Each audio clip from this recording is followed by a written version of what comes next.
तो चाइना कोई ऐसा देश नहीं था जिसके बारे में हमारे देश के अंदर एक कुंठा भर दी गई।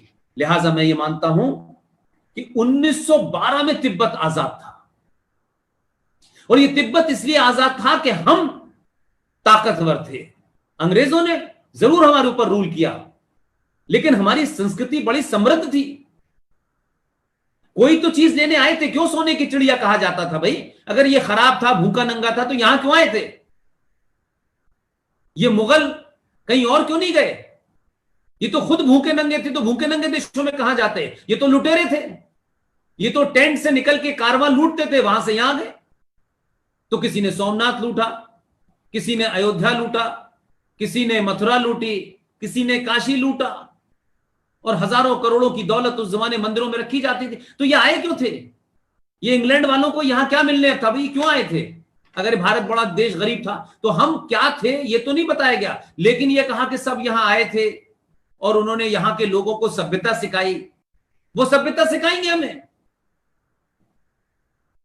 उनकी सभ्यता है कोई? कत्ल गारत के अलावा मुझे बताएं क्या है? एक विद्वान ने कहा कि ये जमीन सूरज के चारों तरफ घूमती है। उनका नहीं, सूरज जमीन के चारों तरफ घूमता है। उनका नहीं, किताब में ये लिखा है। उस किताब के मानने वालों ने उसकी हत्या कर दी है कि किताब में ये लिखा है, ये सच है। लेकिन एक दूसरी किताब आई 1400 में, उसने कहा कि जमीन चपटी है। उनका नहीं, जमीन चपटी नहीं, गोल है भाई। उनका नहीं, जमीन चपटी है, ये पहाड़ पेपर वेट है। ये पेपर वेट इसलिए कि जमीन उड़ ना जाए, ऐसी शेख चिल्लियों जैसी बातें किताबों में लिखी हुई हैं, ये बताई जाती हैं। और 1400 साल पहले ही दुनिया में इंसान आए, उससे पहले कोई था ही नहीं। लेकिन एक है, तो ये जो जितने भी मजहब आए, ये क्रिमिनल एंटरप्राइजेस हैं जिन्होंने दुनिया को लूटने के लिए एक मजहबी जामा पहनाया ताकि लोगों को बेवकूफ बनाया जा सके, लोग ज्यादा आसानी से जुड़ जाएं। लेकिन भारत में ऐसा कभी नहीं हुआ। भारत में दुनिया के लोग आए, चाइनीज भी आए, जापानीज भी आए, कहां कहां से लोग आए। लेकिन हमने, नालंदा ने किसी को एडमिशन देने से इस बुनियाद पे नहीं कहा कि नहीं साहब ये विदेशी हम नहीं देंगे। लेकिन कुछ ऐसे लुटेरे भी आए क्योंकि उनकी किताब आ गई थी 1400 में, उन्होंने कहा अब ये किताब आ गई है, इसके अलावा किसी किताब की जरूरत नहीं है। तो बख्तियार खिलजी ने नालंदा यूनिवर्सिटी की लाइब्रेरी में जब आग लगाई, उस विश्वविद्यालय को जलाया, तो कहा जाता है कि 2 महीने तक वहां की लाइब्रेरी की किताबें जलती रही। ऐसी किताबें थी क्योंकि वो जाहिल एक किताब लेके आया था, कहता था कि इस किताब के अलावा किसी की जरूरत ही नहीं है, और उसने दुनिया के सारे ज्ञान में आग लगा दी। और वो कौम क्या कर रही है कि 1400 साल में एक सुई नहीं बनाई उन्होंने। और कमाल के लोग हैं, चाहते हैं कि कोरोना की दवा ये काफिर, ये दहरिये, ये गैर मुस्लिम, ये शैतान यहूदी दवा ढूंढेगा, दवा ढूंढ के इन्हें देगा, ये दवा खा के ठीक हो जाएंगे और मस्जिद में जाके फिर नमाज पढ़ेंगे और अल्लाह से दुआ करेंगे कि अल्लाह करे इस शैतान यहूदी को और काफिर को मार दे। इनसे ज्यादा पागल देखा है कोई आपने? लेकिन ये आपके देश में 30-35 करोड़ हैं, आप इनसे लड़ रहे हैं। आप चाइना से लड़ रहे हैं, ये चाइना के साथ खड़े हुए हैं। कुछ 10-15 करोड़ बहके हुए पागल टाइप के जुनूनी, जिनका पैसा आता है, जिनकी घर के खर्चे चलते हैं, वो भी भारत के विरोध में खड़े हुए। तो भारत की सेना विदेशी से लड़े, प्रधानमंत्री को जो आपका सेनाओं को लीड कर रहा है उसको गाली दें, जो आपकी एयरफोर्स का चीफ है उसको लोग गाली दें, उसके मोरल को तोड़ें। तो मेरी और आपकी क्या जिम्मेदारी है? मेरी आपकी जिम्मेदारी ये नहीं है कि हम बंदूक लेके बॉर्डर पे जाएं। हम इस देश के अंदर राष्ट्र विरोधी ताकतों को चौराहे चौराहे घूमें, उनका गलेवान पकड़ें और उनसे कहें कि तुम इस राष्ट्र के साथ नहीं हो तो फिर तुम्हें यहां रहने का अधिकार नहीं है।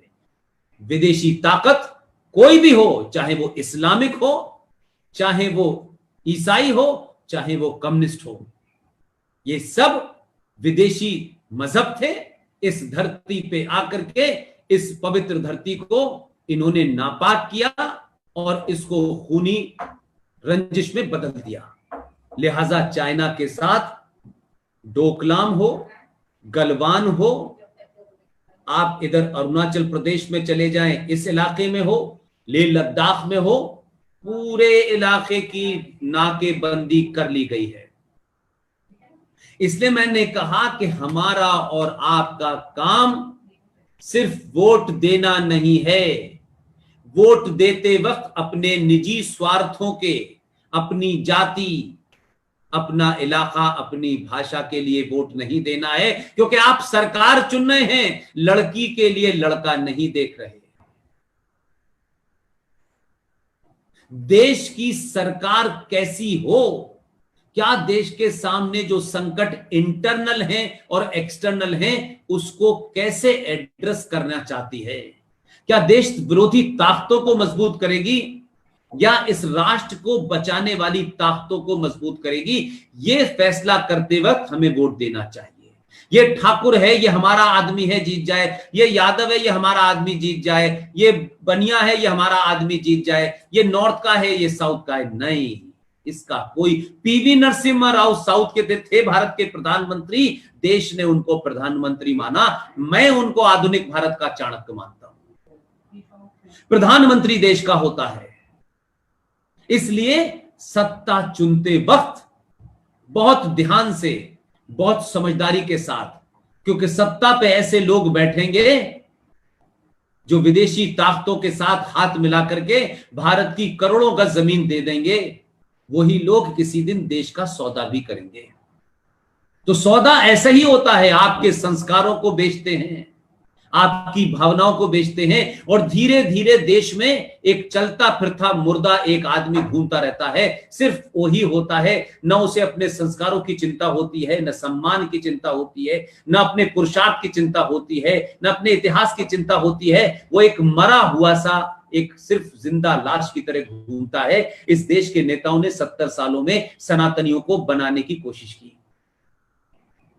आपका पुरुषार्थ जगा, आप जैसे लोगों ने जगह जगह प्रोग्राम करना शुरू किए, लोगों में लौ जगाना शुरू की, लोगों को इकट्ठा किया, और जब आपने ईमानदारी से लोगों को इकट्ठा करना शुरू किया तो लोग आपसे आपकी जाति नहीं पूछते, आप किस इलाके के हैं ये नहीं पूछते, आप ये पूछते हैं कि वंदे मातरम काम क्या कर रहा है।